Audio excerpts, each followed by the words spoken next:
So, Wes Anderson's Fantastic Mr. Fox is the single greatest piece of filmmaking I have ever seen. The visuals are perfect, the soundtrack is absolutely wonderful, all the characters are really interesting, and just look at the colors, man. Look at this frame, look at that frame, look at like all these really awesome shots. It's just absolutely wonderful cinematography. Anyway, so our story starts with Mr. Fox and his wife. They go steal some birds, and then they get trapped by this cage.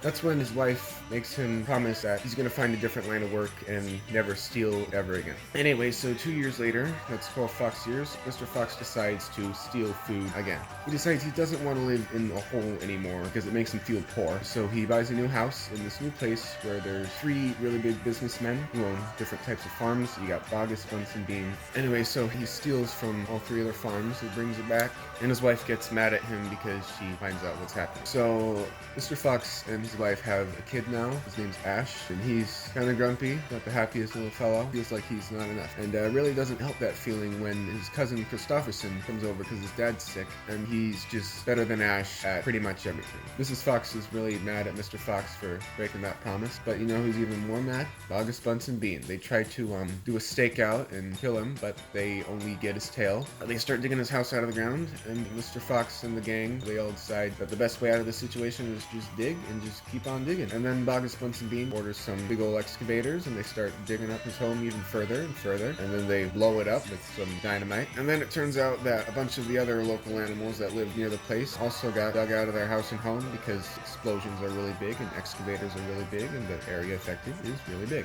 Yeah, so now they're all trapped underground, but then Mr. Fox has this really good plan where he just digs, he keeps on digging until he gets to all their farms and just steals food from all their farms so that they can all live underground. But then Bogus, Bunsen, Bean flush them out of the ground with a bunch of cider. So now they're all still trapped underground. They don't really have food anymore. They know that Bogus, Bunsen, Bean are never going to stop terrorizing them until they get Mr. Fox. So Mr. Fox decides the best thing to do is to sacrifice himself so that everybody else can live. But then Ash and Christopherson, they go try to steal back Mr. Fox's tail, but then Christopherson gets captured and Ash comes back and tells them that Christopherson is captured. So this changes the plan quite a bit because they got to get Christopherson back. So Mr. Fox makes this really super complicated plan. I'm just gonna explain it everything at once. Okay, here we go. So they write a letter to Bogus, Bunsen, Bean saying to take their car off manhole, but that's actually so that they can run around the city friday. They tell them that there's also this part anyway, who has rabies, turn himself in. Mr. Fox barely escapes. And then the movie ends as it began.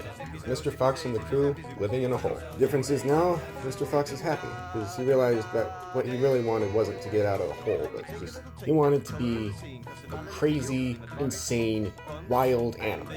That is exactly what he is, and being all super civilized and stuff just wasn't for him. He's got to do what he's got to do, you know?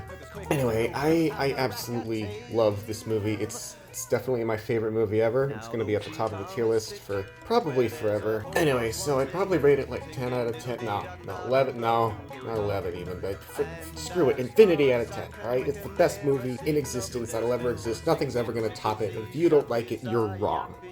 What are you singing, Petey? Just making it up as I went along, really. That's just weak songwriting. You wrote a bad song, Petey.